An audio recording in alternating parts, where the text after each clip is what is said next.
Bueno, miren con quién estoy, con Marielena Salinas. Hace 40 años que no hablábamos así y tenemos una conversación buenísima, ¿no? ¿O no? Bueno, yo digo que fue buenísima, la verdad. Fue también. interesante. Fue una charla, ni siquiera fue entrevista, fue como una charla Aquí está, Marielena conmigo. que necesitábamos tener. Así veo las cosas. Efectivamente, hoy tengo una entrevista exclusiva con Marielena Salinas. La conozco hace más de 40 años y es difícil entender cómo, a pesar de haber trabajado juntos durante 30, nunca nos habíamos entrevistado.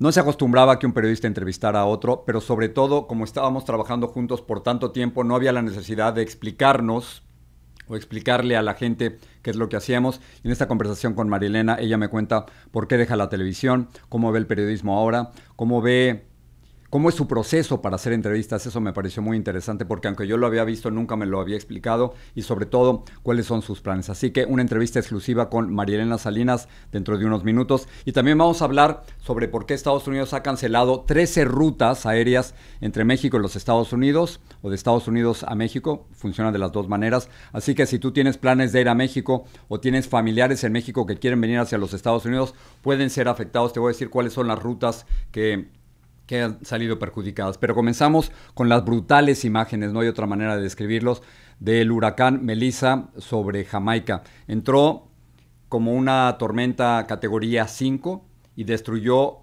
partes de Jamaica exactamente como se había pronosticado. Vamos a ver algunas de las imágenes en donde las calles, las edificaciones quedaron totalmente inundadas, sumergidas en lluvias torrenciales después de horas y horas de la presencia del huracán Melissa. Entró categoría 5, luego pasó a Santiago de Cuba como categoría 3 y va hacia Bahamas. Pero un dato interesante me llamó la atención, es que en Jamaica en estos momentos se están reportando 3 muertos.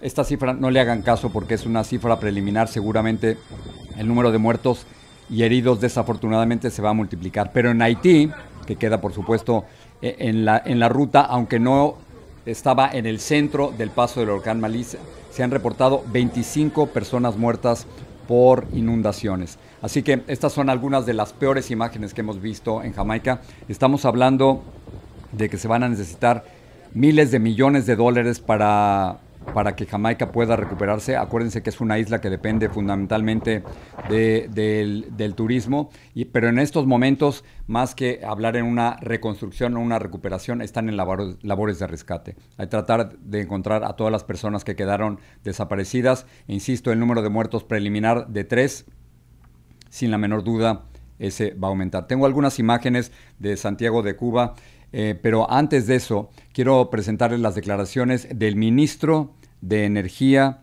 Transporte y Telecomunicaciones de Jamaica, quien nos habla de los destrozos causados en la isla. The hurricane made landfall in the western part of the island, and it's devastation, total devastation.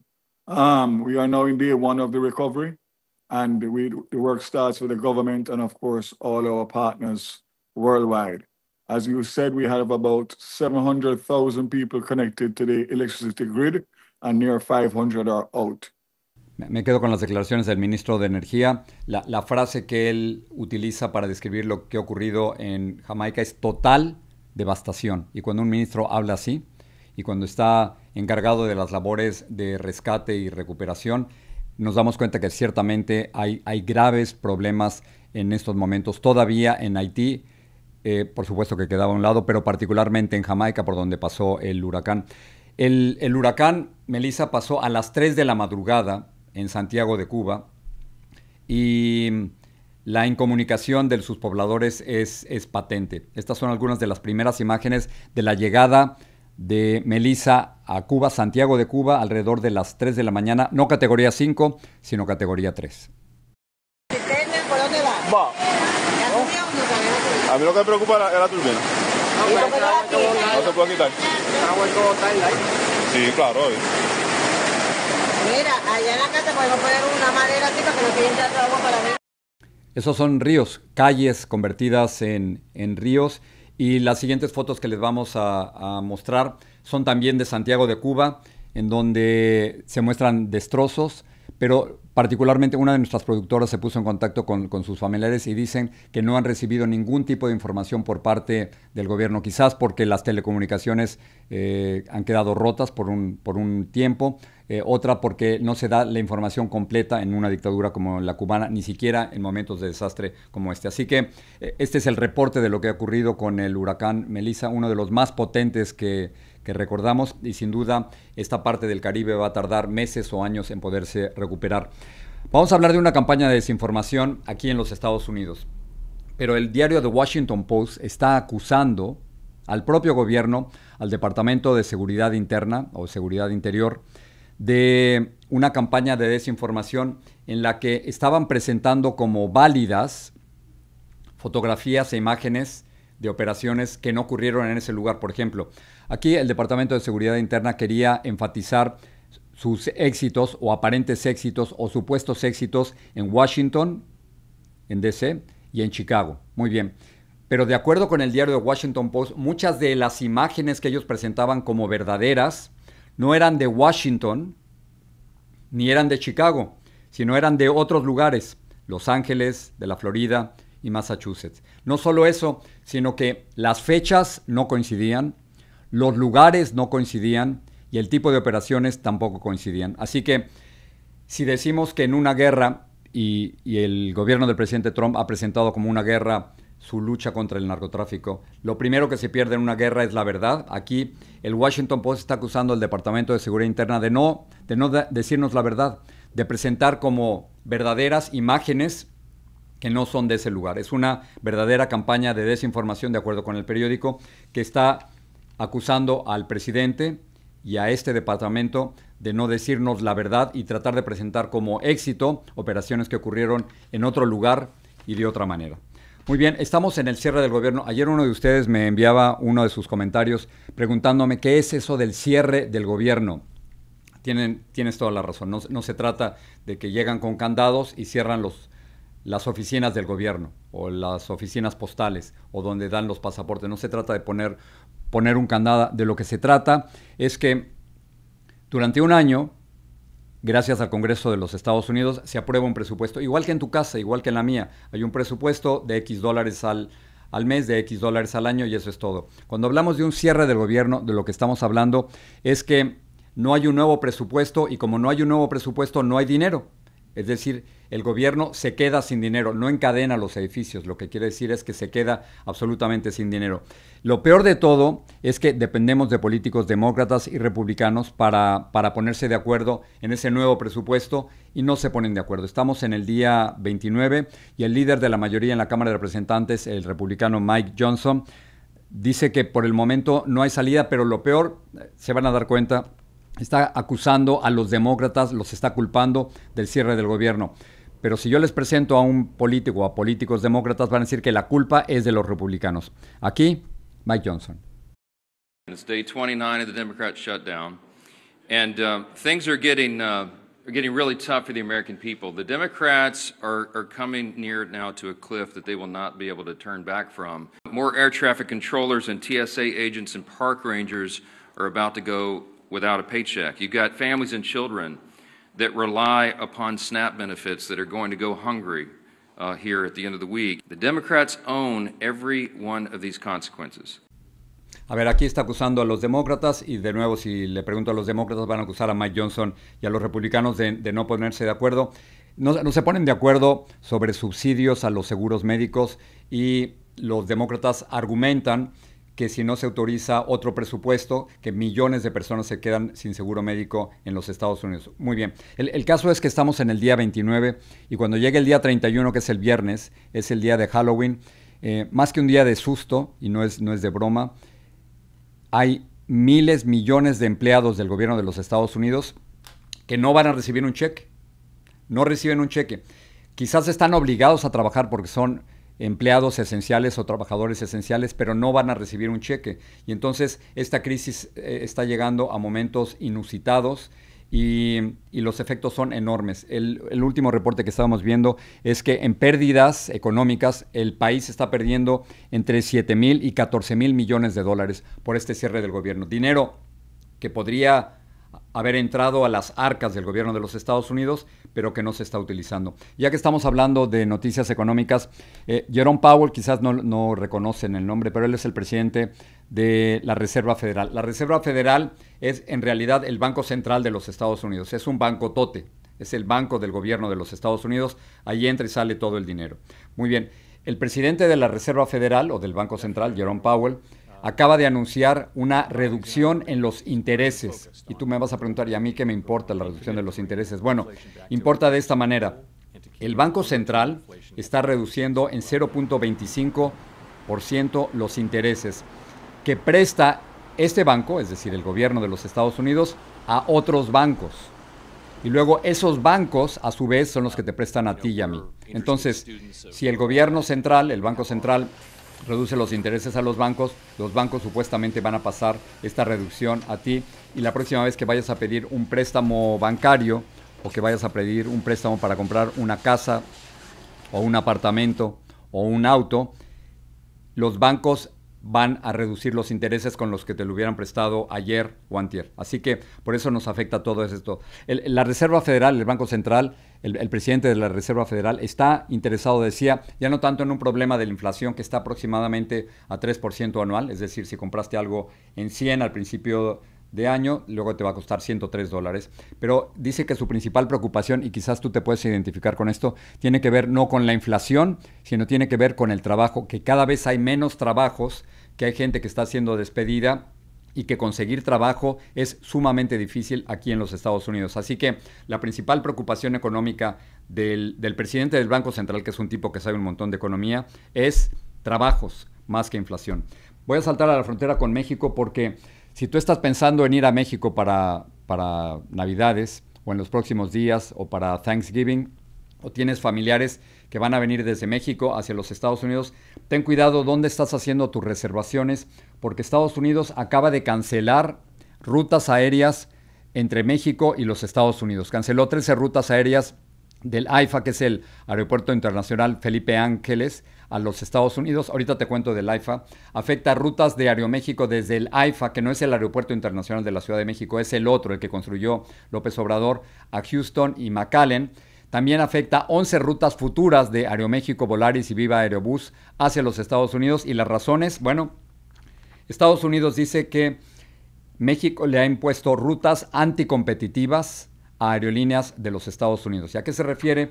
Que los estaban obligando a estas aerolíneas norteamericanas a irse al aeropuerto, al AIFA, que es de nuevo el aeropuerto que creó Andrés Manuel López Obrador en su sexenio pasado. Ustedes se acuerdan que se estaba construyendo, cuando él llega al poder, estaban construyendo un nuevo aeropuerto internacional cerca de donde se encuentra el actual aeropuerto internacional. Y entonces López Obrador dijo, no vamos a construir un nuevo aeropuerto, destruyó las estructuras iniciales del nuevo aeropuerto y creó un nuevo aeropuerto, que es el aeropuerto AIFA. El caso es que en AIFA hay muy pocos vuelos, es muy difícil hacer conexiones de un aeropuerto con otro, muchas veces se llega a ese aeropuerto y prácticamente no hay tránsito o pasajeros, y lo que están diciendo las aerolíneas de los Estados Unidos, no me envíes al AIFA, por favor, déjame llegar al Aeropuerto Internacional de la Ciudad de México. Y como no ha habido reacción, ahora Estados Unidos está cancelando estas 13 rutas que pudieran afectarte si quieres viajar o tienes familiares que vienen desde México hacia los Estados Unidos durante los próximos meses. Termino con unas imágenes de Brasil. Hay una operación en Río de Janeiro para tratar de controlar a una pandilla o a un grupo de pandillas y el tráfico de drogas dentro de Río de Janeiro. Pero la operación ha sido de tal magnitud y tan desordenada que hasta el momento el número de muertos inicialmente era de 60 y ha aumentado a 130 muertos. Aquí las imágenes. Ó, tem os colegas do shopping aqui pra trás da gente aqui.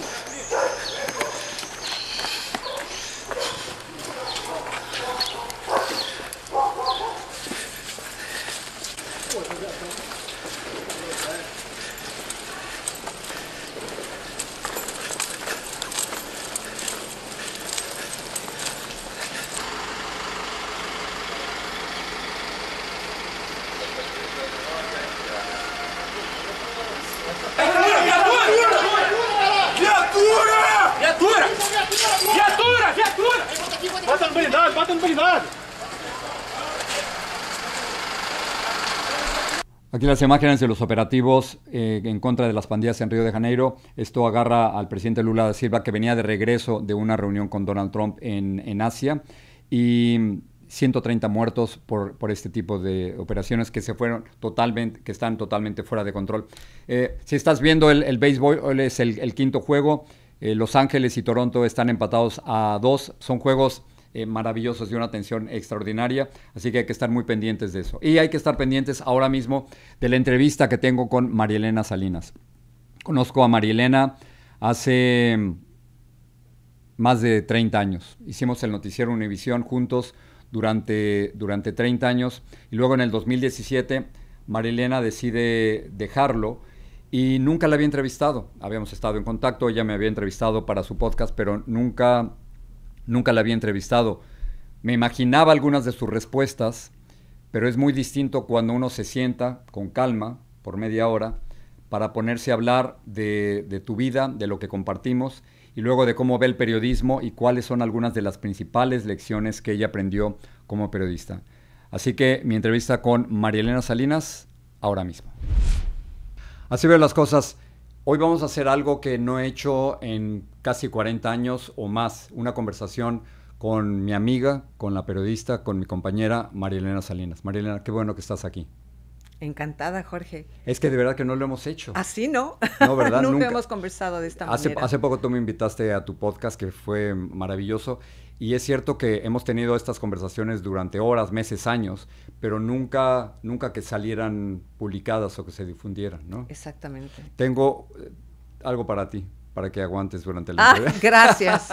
Sí, no me da un ataque, como él sabe, siempre que estoy en el set necesito tener algo en la mano. Pero qué curioso, porque siempre lo tenías, ¿no? Exactamente. Y ahora haciendo mi podcast me di cuenta que lo tenía que tener. Sí. Un día empecé a grabar el podcast y yo veía para acá y dice la productora, ¿qué pasa? Le digo, la pluma, ¿dónde está la pluma? Pero ¿qué es lo que, cómo te ayuda? ¿Es para poner ahí la tensión, el estrés, o cómo? Yo creo que en parte es eso. Y también, bueno, como sabes, soy un poco tímida y estar enfrente de la cámara a mí me daba timidez. ¿Te daba timidez? Sí. Entonces, la gente no va a creer que eras tímida. No, de veras, yo era súper tímida. Al principio, cuando empecé en el Pero canal 34, yo veía así y levantaba rápido la vista. Y eso también me ayuda a hacer algo cuando estás enfrente de la cámara. Terminábamos el noticiero y si la cámara se quedaba ahí, yo no quería estar ahí sentada, entonces me ponía a escribir, ¿no? O a firmar, o a hacer garabatos, o a poner mi nombre o algo, y para eso sentía que necesitaba la pluma. Pero entonces, porque yo siento que yo sí soy introvertido y que me cuesta salir en público, pero yo siempre pensé en ti como extrovertida y nunca temerosa de salir a cuadro o decir las cosas. No, sí. Yo trabajaba en radio antes, igual que tú trabajaste en radio en alguna vez, y estar enfrente de una cámara definitivamente no era lo mío. Te digo, era súper tímida. Y de hecho, en mi vida personal también soy tímida. Ahora en el trabajo no tanto. Si me dices, mira, ahí está el Papa, ve, interrumpe su cena y pídele una entrevista, yo lo hago. Pero si me dices, no sé, algo más personal, ve, coqueteale a ese muchacho, digo, de ninguna manera. Pero a ver, o sea, pero socialmente eres muy activa, ¿no? Tienes muchos amigos, sí. Sales constantemente, viajas todo el tiempo. O sea que ser introvertido no tiene que ver con ser social. No necesariamente por si estoy con mis amigos, pero si voy a un lugar donde no conozco a nadie, lo pienso 2 veces y pues sí trato de conocer gente, pero no soy el tipo de persona que va a alguien y dice, hola, ¿cómo estás? Yo soy Marielena. No lo podría hacer, sería demasiado tímida para hacer eso. Es curioso porque llevamos 40 años en la televisión y ahora en las redes sociales, y la gente pensaría que somos extrovertidos cuando en la realidad es muy distinta. Es decir, hay un esfuerzo detrás de todo esto, ¿no? Claro, es salir en la tele. Para nosotros no era salir en la tele, era el medio que estábamos utilizando para hacer nuestro trabajo periodístico. Y el medio era la televisión, así como pudo haber sido radio, pudo haber sido un periódico, una revista. Ese fue nuestro medio, pero no por la tele, sino por el trabajo periodístico que estábamos haciendo. ¿Te puedo hacer la pregunta que todos te hacen? ¿Cuál? Que es, ¿no extrañas la televisión? No. ¿De verdad? Para nada, cero. Extraño a muchos de mis compañeros con quienes trabajé por tantos años, porque como tú sabes, se crea pues como una familia, ¿no? Sí. Cuando estás con alguien día y noche por años y años y años y vas desarrollando una amistad, una confianza, medio extrañas y por suerte uno puede verse o puede comunicarse o puede hablarse, y al principio extrañaba al público. Yo cuando hice mi lista de pros y contras 2 o 3 años antes de irme, lo único que quedó en la lista de contra era el no tener vínculos con el público. Y después dije, bueno, pues eso lo puedo hacer a través de redes sociales, o voy a seguir teniendo... Sí, porque estaba cambiando la televisión muchísimo, ¿no? Exactamente. Las audiencias estaban yendo de la televisión, de la radio, de los periódicos a otros lugares. Claro. Entonces, ¿no extrañas el día a día en la televisión? No, para nada. No lo extraño. Me acuerdo una vez me entrevistó Maria Shriver para Sí. algo que estaba haciendo, una conferencia de longevity, de longevidad, de edad, de aging, ¿no? Sí. Y me preguntó a mí y a otra modelo que estaba ahí, no que ella es modelo, ella era modelo, yo era periodista, que si me había ido porque tenía la edad necesaria para irme, si era eso, si fue mi edad lo que me hizo pensar que yo ya no podía trabajar en la televisión. Le dije, no, al contrario, yo me fui porque estaba suficientemente joven para tener tiempo de reinventarme. Para hacer otra cosa. Para reinventarme y hacer otra cosa. Porque llegué con esa crisis existencial después de un momento en que pensé, bueno, ¿qué hice con mi vida? Trabajé en Univision y me morí. Tiene que haber algo más. Y ya era hora, o sea, uno sabe cuándo ya es hora. Uno lo sabe, uno lo intuye, y desde 3 años antes, no sé si tú recuerdas que yo te decía, Jorge, esa es la última elección que voy a hacer. Me acuerdo, contigo. ahora Decías, me acuerdo, y no te es hacía caso, no te creía. esta es la última convención que vamos a hacer. Decías, no es cierto. Esta es la última, lo que sea que vamos a hacer. Es que lo estabas planeando, o sea, realmente... Yo lo estaba planeando. Sí, pero lo interesante es que no estabas planeando tu retiro, estabas planeando salir de la televisión, más no tu retiro. Exactamente. El hacer algo diferente. Necesitaba hacer algo diferente. Y ahora, ¿cómo salieron los planes? ¿La reinvención funcionó? Pues hasta cierto punto. Yo siempre dije que quería pues informar, contar las mismas historias en diferentes plataformas a diferentes audiencias, y eso lo pude hacer, yo creo, a través de CBS y de ABC el tiempo que estuve allá. También por un tiempo estuve trabajando en Investigation Discovery, haciendo un programas de crimen, que me encantan los programas de crimen, de real true crime. Sí. Se me hacen súper interesantes. Y tu cobertura de Uvalde ha sido impresionante, impresionante. Lo que pude hacer en ABC fue algo importante para mí, y no estaba trabajando tiempo completo, o sea, yo creo que fue una buena transición hacia el eventual retiro, que estoy ahí, como que tengo un paso acá y un paso acá, y otro acá, en el retiro, porque yo era colaboradora, era contributor de CBS y de ABC, hacía de 10 a 15 reportajes, algunos llevaban mucho tiempo. O sea que nunca te fuiste del periodismo, ¿no? Nunca. No, en realidad no me fui del todo del periodismo. Yo también quería hacer documentales, eso es algo que todavía quiero hacer y que no he tenido la oportunidad de hacer. Y otra cosa que quería hacer era vivir en otro país. Eso desde el primer día que me fui yo lo dije. ¿En serio? Eso sí no lo sabía de ti. ¿Y lo has logrado? ¿Te has Todavía no. Espero el año próximo poder. Si no vivir en otro país, vivir por 2 meses o 3 meses en otro país y así sentir que cumplí con esa misión. Si no, me voy a quedar con las ganas de hacer todo lo que yo dije que iba a hacer. Eso es interesante. Tú sabes que yo también tenía... Bueno, yo empecé a hacer una lista de los lugares donde me gustaría vivir por lo menos un mes en el resto de mi vida, ¿no? Mi lista incluía la Ciudad de México, donde me fui, que en realidad nunca me quise ir, pero me tuve que ir. Me gustaría estar en Bali, me gustaría estar en Tokio, me gustaría estar... Quizás, no estoy seguro si quiero regresar a Afganistán, ¿no? Pero hay ciertos lugares donde hay cosas que me quedan pendientes. Estar en Madrid. ¿Dónde te gustaría estar? Si tuvieras que vivir un mes en algunos lugares, ¿dónde sería? A mí me encantaría el sur de Francia. Y de la manera que lo visualizo es no en una ciudad grande, sino en un lugar muy chiquito, en un apartamento con un balconcito y flores, y que todas sean calles empedradas, bueno, y que me vaya a comprar el pan fresco en la mañana. Pero como je ne parle français y no hablo francés, yo creo que la primera experiencia va a tener que ser en España. Aparte que España es un lugar maravilloso, tengo amistades que viven en Madrid, y me falta todavía muchos lugares en España por conocer. Y el sistema de trenes que tienen ahí es maravilloso. Sí. Tú puedes visitar tantos lugares. Incluso puedo ir en tren desde España hasta el sur de Francia. O sea que sí hay pendientes en tu vida. Sí, claro que hay pendientes. Y creo que tengo mucho tiempo para hacerlo porque yo tengo esta idea desde hace muchos años que quiero vivir hasta los 100 años. Lo que no he planeado, y no es de chiste ni nada, pero yo tuve a mis hijas tarde en la vida, ¿no? La primera a los 40, la segunda a los 42. Entonces quiero pasar tiempo con ellas, quiero conocer a mis nietos, quiero pasar tiempo con ellos. Entonces me queda mucho por vivir. Entonces estoy consciente de cuidarme más, cuidar mi salud, cuidar mi alimentación, eventualmente dejar de fumar. He dejado de fumar, pero... Sí. Y me quiero cuidar porque lo que no he pensado es, bueno, cuando llegue como entre 80 y 90... ¿qué tal si empiezo a debilitarme? Entonces, todavía me falta eso. De hecho, estoy escuchando un libro que se llama Outlive, que ¿De quién es? es de un médico, no me acuerdo su nombre. ¿Es en el este que salió en momento. 60 minutos? Exactamente. Ok, Pero sí. yo desde hace tiempo estoy Acaba de salir la semana escuchando pasada, sí.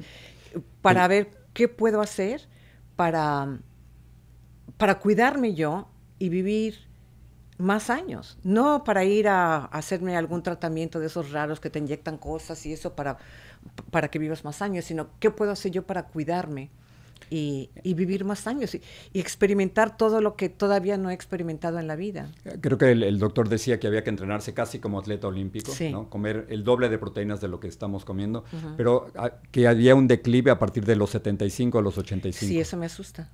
Bueno, a mí también, claro. Para que sepan, Jorge es más joven que yo. Un poquito, casi Un par nada, de ¿no? años. Casi nada. Un par de años. Pero ¿sabes qué? Algo muy interesante me pasó cuando cumplí 70 años. Sentí como que, a veces como que tienes miedo y que no quieres cruzar al otro lado. Luego abres la puerta y cruzas al otro lado y dices, wow, qué maravilloso estar de este lado. Es como una liberación que siento. O sea que no fue un peso. Para nada, Yo es siento una que liberación. Los 60 fueron complicados, pero no sé cómo vienen los 70. A mí me encanta haber cumplido 70 y me siento liberada, me siento más fuerte. De hecho, hasta me siento más joven. ¿Pero dónde está la liberación? ¿Dónde estuvo? Yo creo que es porque no me importa lo que la gente piense o diga. Estoy consciente de mi edad y no me importa que si tengo una arruga, y no me importa que tengo cueritos colgando acá, y no me importa que tengo celulitis en las piernas. Estoy viva. Entonces, Con tus hijas bien. ya no te preocupas de las cosas que antes te pudieras llegar a preocupar. Mis hijas ahora están en una etapa de su vida donde tenemos la mejor relación. O sea, ya pasamos la adolescencia, que es muy difícil, y el principio de sus carreras. Ahora pasamos más tiempo juntas, platicamos, salimos, viajamos, hacemos muchas cosas juntas. Y no siento, yo creo que tiene que ser una combinación entre la edad y el ser independiente, y el tener esta nueva etapa nuestra de ser periodistas independientes, donde ya no tienes que quedar bien con nadie. Entonces el hecho de que no pienses, y no es que viví toda la vida pensando que tengo que quedar bien, pero yo creo que inconscientemente sí lo tenemos detrás de la mente, ¿no? Que nos preocupamos por el qué dirán. Cuando te liberas de eso por completo, se siente increíble. Hace poco tuvimos una conversación, yo creo muy, muy larga y muy interesante sobre nuestras carreras para el premio Walter Cronkite. De todo lo que te tocó vivir, ¿qué lecciones te llevas? La afortunada que soy, yo creo. Porque hemos visto cosas muy horribles. Increíbles, ¿no? Y muy buenas también, ¿no? Sí, pero vemos cosas y vivencias de otras personas, regresamos a la casa y nos damos cuenta lo afortunados que somos de tener libertad, de tener un techo, de tener a nuestra familia. Y en tu caso una carrera extraordinaria también. Cuando vemos tanto sufrimiento alrededor del mundo, ¿no? Y que es un privilegio ser testigo de la historia. O sea, nadie nos los puede contar porque nosotros lo vimos, nosotros lo vivimos. Y eso yo creo que es un privilegio, especialmente al nivel que lo pudimos hacer tú y yo, viajando el mundo, ¿no? Tú decías una vez que ese trabajo era como tu avión, tu pasaporte al mundo o algo así, ¿no? Era un boleto de avión. Era un boleto de avión porque de niño no podía mundo. volar, no teníamos dinero para hacerlo, ¿no? Ya, claro. Entonces conoces el mundo y encima de que conoces el mundo, conoces la política, conoces las experiencias, conoces las culturas, lo que afecta a los diferentes países, conoces a la gente de otros países, cuentas sus historias. O sea, qué privilegio, en realidad. Sí, la verdad que fue un privilegio y sigue siendo un privilegio hacer eso. Te preguntaban y te costó trabajo contestar cuando querían saber cuáles eran las noticias o las historias más importantes que te tocó cubrir.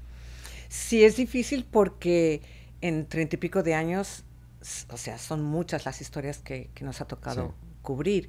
Y yo lo que dije es que lo primero que me viene a la mente son las que más me afectaron emocionalmente. Que si son las más importantes, ¿cómo los vas a catalogar? Que lo más importante, que una es más importante que la otra. Yo creo que los desastres naturales, porque eran el tipo de historias donde te quedas quizás unos días más, no nada más llegas y te vas el siguiente día, te quedas 3, 4, 5 días. Puedes estar con esas personas. Puedes vivir o ver el dolor y la angustia de personas que han perdido todo, sus seres queridos, sus pertenencias, sus casas por las que trabajaron tantos años. Y después te vas. Y después viene otra noticia que tumba a esta noticia de los titulares, todo el mundo se olvida, y tú te vas a tu casa con aire acondicionado cuando estás dejando a gente que perdió todo.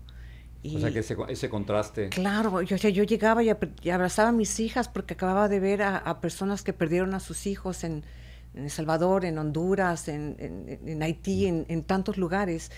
Y me sentía culpable, no sé por qué, me sentía culpable de no poder, o frustrante que no poder hacer algo, ¿no? Es como una frustración, impotencia, yo creo que es la palabra. Yo creí que ibas a decir cuando era la guerra en Irak, cómo llegaste hasta Bagdad. A mí no deja de impresionarme eso, ¿no? Y cómo, no sé cómo fue tu conversación con tus hijas. Ahora que he estado hablando con Paola y Nicolás y con Carlota sobre cuando me tocaba ir a las guerras, ellos me dicen que sufrían cuando yo les llamaba apenas unos minutos antes y que no sabían si iba a ser la última conversación que iban a tener conmigo. Yeah. Eso me ha roto el corazón porque yo no me di cuenta el daño que les estaba causando, claro, el impacto, pero no sé cómo fue contigo. Y te lo dicen ahora, no te lo decían en ese momento. Me lo dicen ahora. Yo creo que tenían como una coraza que se medio protegían, pero me dicen, papá, cuando tú nos llamabas antes de irte a las guerras a Irak o a Afganistán o a Ucrania o a Israel, no sabíamos si iba a ser la última vez que hablábamos contigo. Claro. ¿Cómo se lo decías a tus hijas? Cuando yo fui a Bagdad, mis hijas estaban bastante chiquitas. Está peligrosísimo ir a Bagdad. No sé, y yo viajaba mucho. Yo no sé si ellas se dieron cuenta de que yo iba a cubrir una guerra o que simplemente era otro viaje. Pero sí era la primera vez que iba a estar fuera 3 semanas. Una para viaje, una para estar en Kuwait y otra, una semana entera estuve en Bagdad. No Pero como mi ex esposo es periodista, ponía las noticias, mis hijas se dieron cuenta de que yo estaba en Bagdad, escuchaban en las noticias de que había muchos periodistas que habían muerto. Y ¿Tenías miedo de morirte? No tenía miedo. De hecho, yo nunca creí que había armas de destrucción masiva. Yo pensé que era un invento. Había un conflicto durísimo cuando tú llegas a Bagdad. Yo no pude entrar hasta Bagdad, yo me quedé en la frontera, pero tú sí llegaste. Supuestamente ellos tenían todo bajo control a esas alturas, ¿no? Que fueron 3 semanas después o 3 semanas o un mes después de que había empezado la guerra. Y logramos entrar gracias a que nos unimos varios medios de comunicación. No me acuerdo, yo sé que éramos nosotros, con mi camarógrafo, eran 2 camarógrafos y Ángel Matos era uno de ellos, Margarita Rabin era mi productora y otros medios, creo que era el New York Times, los medios que teníamos una credencial unilateral. Esas credenciales unilaterales querían decir como que vas por tu cuenta. Sí. Que ellos no se hacen responsable, que el ejército norteamericano no se hace responsable de tu bienestar. Si hubieras estado con ellos, entonces únicamente puedes reportar lo que ellos te dicen que puedes reportar. Entonces sí, tuvimos un viaje de 11 horas en carretera y sabíamos que en cuanto llegáramos íbamos a estar en la zona verde, creo que le llamaban, que es donde estaban los periodistas y los militares, y donde esa zona estaba protegida. Y había un curfew, un toque de queda. Tú tenías que llegar antes de que bajara el sol, que era como las 6 de la tarde, y ya tenías que estar en esa zona, pero el resto del tiempo podíamos estar viajando por todos lados. Y encontramos un sitio donde quedarnos, donde no había electricidad, donde no había agua caliente, pero íbamos bien equipados con un montón de cosas, cajitas de atún y comida, botellas de agua para poder comer y nos bañábamos con agua fría. Yo tenía, el otro día estaba limpiando una de las miles cajas que tengo en mi casa y encontré mi credencial y en la credencial yo tenía una linterna flaquita chiquita colgando y un silbato. Un silbato en caso de emergencia y con eso yo podía caminar en la noche que no había electricidad. Y yo estaba, mi cuarto estaba en el 6º piso y yo tenía que subir las escaleras con esa linterna hasta el 6º piso para entrar a mi cuarto. Y tenía ya una linterna más grande allá. Y la encontré hace un par de meses, la encontré. Dije, wow, esto sí son recuerdos de esa época. Y yo creo que no es hasta que te vas, porque en el momento que estás ahí la adrenalina te hace... Casi no duermes, es cierto, ¿no? Sí, muy poco. Enfocarte en la historia que tienes que hacer. Y estás más vivo que nunca, yo creo. Exactamente, porque tienes que sacar tu historia. Y hay 50,000 historias que hacer y quieres hacerlas todas. Sacar la historia y estar vivo. Estar vivo. Sí. Yo no pienso, te lo juro que yo no lo pensaba. No, pero ¿cómo no? Nada más de vez en cuando yo decía, a las 7, 8 de la noche empezaba a escuchar tiros y decía, por eso es que quieren que estemos en esta zona a esta hora que estamos protegidos. Déjame preguntarte sobre tus entrevistas. 2 de las que más recuerdo con Augusto Pinochet, 2 dictadores, con Manuel Antonio Noriega. ¿Cuál era cómo te preparabas para esas entrevistas? ¿Cómo te preparas para las entrevistas importantes? Bueno, haciendo mucha investigación, viendo lo que ellos han dicho anteriormente para que sepas cuál es su postura sobre diferentes temas y siempre hacer la contrapregunta. Yo creo que todas las entrevistas tienen que tener un follow-up, porque tú sabes que te van a decir lo que quieren decir y no lo que tú quieres saber. Así es que yo creo que siempre hay que hacer eso. ¿Y la pensabas? ¿Preparabas la contrapregunta? Pero si yo no sabía la respuesta o yo no tenía algo para apoyarlo, no hacía la pregunta. Porque no hay nada peor que... te voy a dar un ejemplo. Ya se me olvidó el nombre del presidente en Guatemala.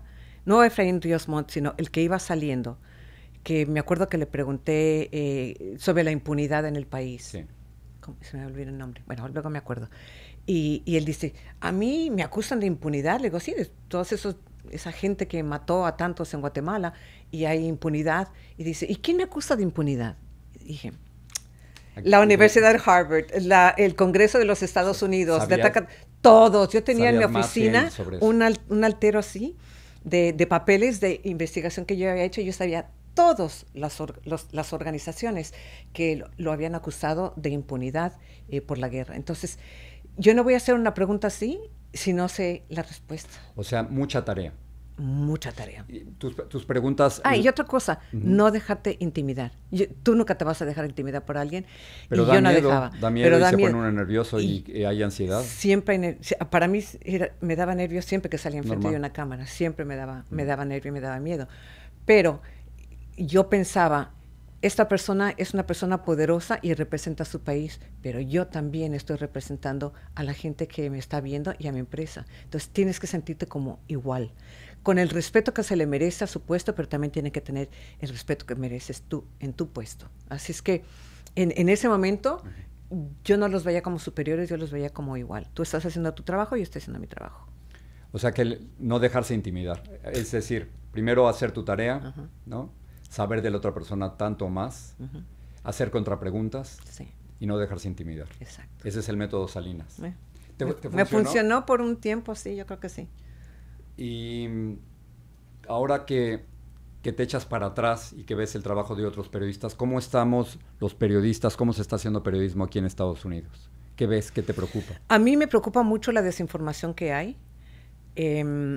y la autocensura que estoy viendo. Porque sí hay intentos de censura y estamos viendo eso ahora más que nunca. Yo no recuerdo haberlo visto en los 40 años que trabajamos en la televisión. Yo nunca he visto un nivel tan alto de intento de censura, por lo menos en los Estados Unidos. Lo hemos visto en otros países donde hay gobiernos autoritarios, pero no en Estados Unidos. Ahora lo estamos viendo. Pero creo que también hay un poco de autocensura, tanto de periodistas individualmente como de medios que se están permitiendo autocensurar. Y eso me preocupa. ¿Cómo sería la autocensura para no hablar de quién? Para no hablar de esta administración, del presidente o de personas que trabajan dentro de la administración, de cosas que no van de acuerdo. No meterse en problemas. Exactamente. No meterse en problemas porque ahora hay que reportar lo que a esta administración le guste. Y yo creo que la gente... Pero tú nunca te quedarías callada, tú nunca te hubieras quedado Mira, callada. yo creo que la gente todavía no capta que fake news o noticias falsas no es noticias que son una mentira, son noticias que no le gustan al presidente de los Estados Unidos, con las que no está de acuerdo, que no le favorecen. Ahí es donde dice que son fake news. Y la gente todavía piensa que fake news es que los medios estamos inventando o estamos diciendo mentiras. Y lo que no saben, algo que tú y yo vivimos por muchos años, es que nosotros somos legalmente responsables de lo que decimos. Claro. ¿Te acuerdas que Yo tenemos me siento esos responsable seminarios? de lo que digo y tú ¿Te también. acuerdas? Que venían esos abogados y nos daban seminarios de que no podemos quejarnos de que, ay, pues fulanito lo escribió y yo nada más lo leí, así es que esa es su culpa, o que mi jefe me dijo que dijera. Somos legalmente responsables de todo lo que decimos al aire. Yo creo que por eso vino esa obsesión de la veracidad conmigo. O sea que tú sabías que si lo leías es tuyo. Exacto. Claro. O sea, no se le puede culpar a un escritor o a un productor. No. Si lo dices, lo preguntas, es tuyo. Exactamente. ¿Qué viene para ti? Pues todavía estoy tratando de descubrir cuál esta nueva etapa de estar disque retirada o semi-retirada. ¿Tienes tu podcast? Cuando yo uso la palabra retirada, la gente dice, no. Pero digo, ¿pues qué tiene de malo? No, es que tienes que hacer esto, tienes que hacer el otro. Yo lo que quiero es hacer lo que me nazca y lo que me llame la atención y lo que yo sienta que en lo que yo puedo hacer una diferencia. El podcast que estoy haciendo, 5 preguntas, es algo que me encanta porque... Son muchos más, por cierto. Porque no son 5 preguntas, son como 30. Así es cierto. Pero bueno, se llaman 5 preguntas, las 5 preguntas claves o lo que sea. Y me da la oportunidad de sentarme por 40 minutos, 1 hora y conversar con alguien sobre un tema que yo sé que ellos conocen bien. Entonces, normalmente en televisión tenemos 2 minutos para contar nuestra historia y si tenemos suerte, de repente nos dan 5 minutos, 6 minutos para un reportaje. Pero aquí podemos sentar a fondo en temas que yo considero que son importantes para mi comunidad, que yo considero, porque yo creo que yo conozco a mi comunidad. Entonces, yo puedo escoger los temas. Qué lindo, yo puedo escoger a quién entrevistar. Fabuloso. Y dar tu punto de vista ahora. Y dar mi punto de vista también. Que antes lo cuidábamos muchísimo más, ¿no? Sí, porque yo no quería confundir a la gente, ¿no? La gente piensa que, bueno, eso no es cierto, que no, nuestra credibilidad siempre fue muy importante. Y yo creo que hay que definir cuando uno da su opinión y cuando uno está dando noticias, porque si no la gente cree en la desinformación, se vale, pero mientras esté claro. Claro, exactamente, qué es opinión y qué son datos. Exactamente. O sea, datos son datos, no hay hechos diferentes, los hechos son los hechos, la verdad es la verdad.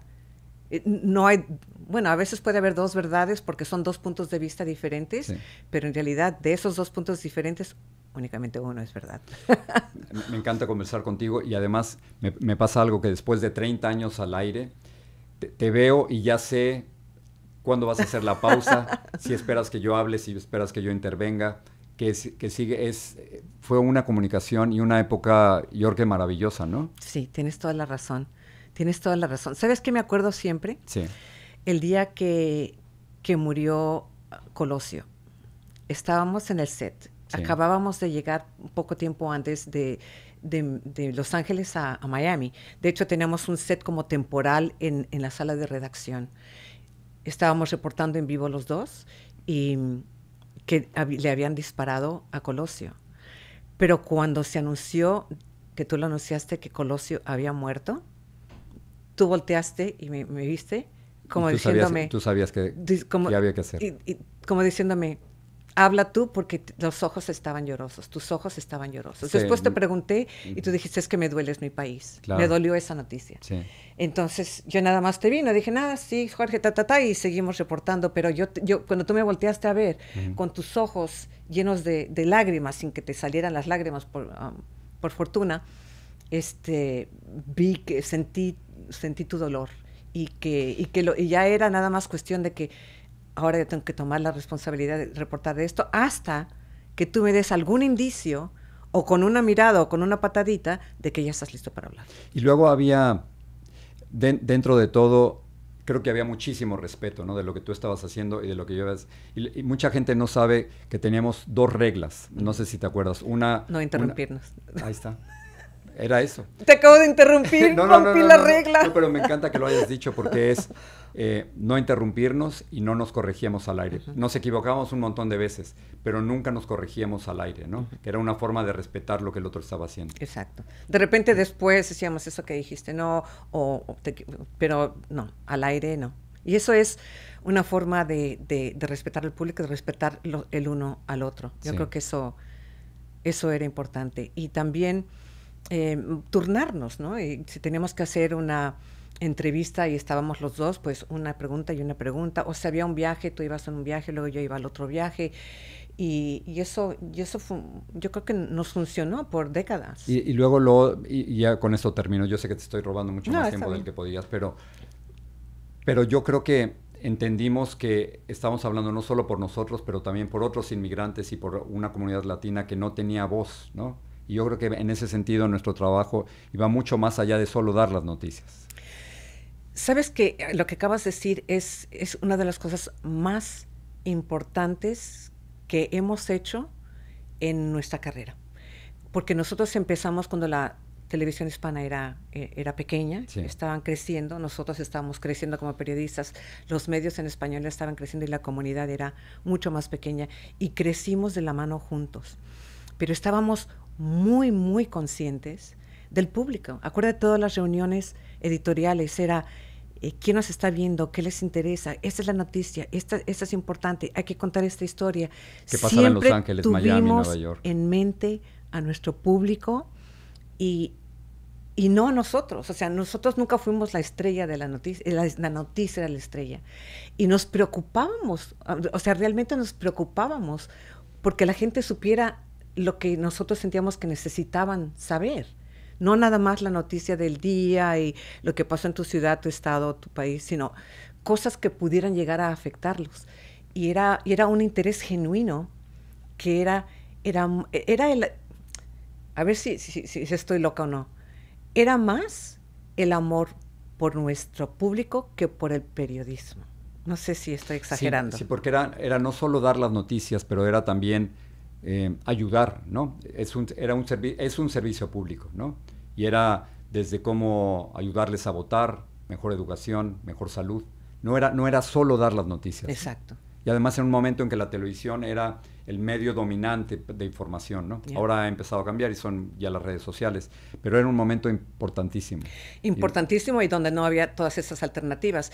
Yo estoy casi segura de que te pasa a ti, ya llevas... Esto tengo que decir algo. Jorge decía antes... No sé qué va a decir, ¿eh? Que si tú estás fuera del aire 3 semanas ya nadie se acuerda de ti. Pero es que es cierto, Mariela. Jorge, yo llevo 8 años fuera del aire y todavía no se olvidan de mí.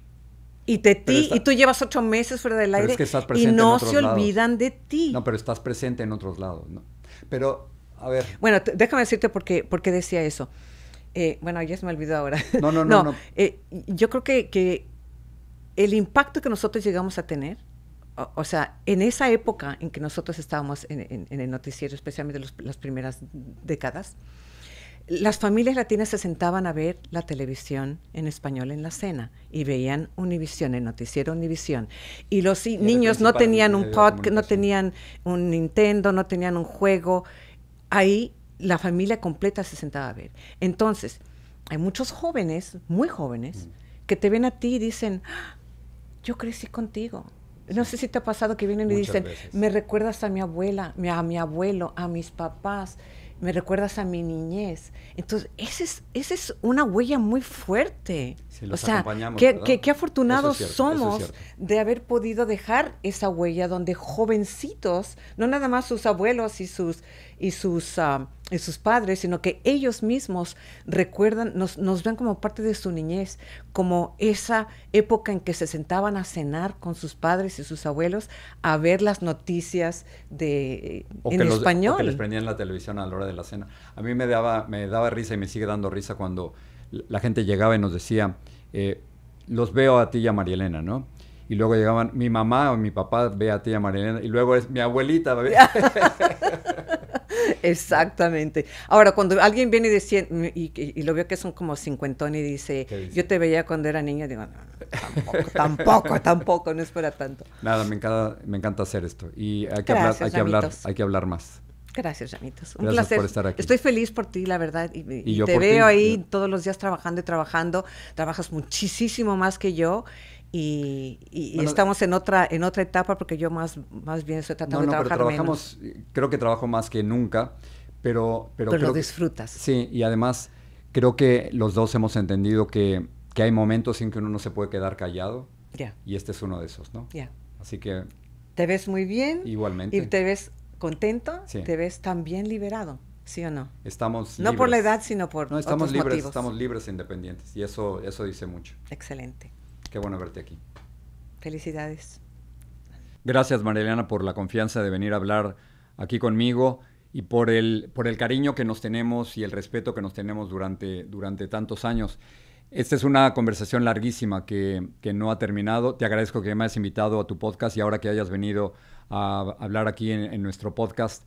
Y ciertamente hay, por supuesto, mucho de nostalgia, pero lo interesante es que tanto tú como yo creemos que el futuro depende del periodismo independiente y de seguir haciendo periodismo independiente. Así que, de verdad, gracias por la confianza y seguro, ya verás, nos seguiremos platicando. Comentarios. Hemos estado recibiendo varios de sus comentarios de lo que hemos estado haciendo aquí en este programa. Y empiezo con Eddie, que nos escribe lo siguiente. Dice, cada vez hay más tormentas, los huracanes y los terremotos y toda clase de desastres naturales son más grandes y esto empeora cada vez más. Cambio climático. No sé si hay otra explicación. Es cambio climático que está afectando todo lo que hacemos en esta tierra. Y si no hacemos algo al respecto, y parece ser que los principales líderes del mundo no están dispuestos a hacerlo, vamos a tener cada vez más tormentas, más huracanes, más desastres naturales en todos lados. Antonio Enríquez dice, ¿por qué no pueden sacar ese demonio de su presidencia? ¿Por qué el pueblo de los Estados Unidos es tan pasivo ante un monstruo que pusieron por presidente? Claramente, esta es una opinión en contra del presidente Donald Trump. La respuesta es clarísima. El presidente Donald Trump ganó las elecciones, ganó el voto popular, ganó el voto electoral. Le quedan poco más de 3 años de gobierno. Cristina Cubas dice lo siguiente, en eso ha terminado The Good Old USA, país al que llegué en los años 60. Nunca creí ver esto. Chico muy joven amordazado por 4 militares. ¿Qué es esto? Me llena de cólera y me llena de tristeza. ¿Por qué es esto? En manos de Trump nunca va a acabar. Y también lo que están haciendo en aguas del Caribe, indiscriminadamente atacan embarcaciones sin tener dato alguno de los tripulantes. ¿Por qué hemos permitido esta desgracia? No lo sé. Pero los estamos escuchando y entonces estamos preparando aquí en Así Veo las Cosas una entrevista para tratar de entender cuál es la política de los Estados Unidos en el Mar Caribe, que ha pasado no solo del Atlántico al Pacífico, sino que se ha extendido para involucrar a países como Venezuela, Colombia y México. ¿Cuál es el objetivo final de la presencia de buques norteamericanos en el Caribe? ¿Qué es realmente lo que quieren? Estamos preparando una entrevista especial al respecto. Gracias por acompañarme, gracias por acompañarnos. Dependemos de ustedes, hemos llegado a 270,000 suscriptores en YouTube. Estamos realmente muy agradecidos, estamos llenos de gratitud con que nos sigan. Pero si no lo has hecho, es muy fácil suscribirse. Entras ahí en YouTube, pones Jorge Ramos, yo Así Veo las Cosas y nos puedes acompañar. Gracias por estar aquí, pero sobre todo, gracias por confiar en nuestro periodismo.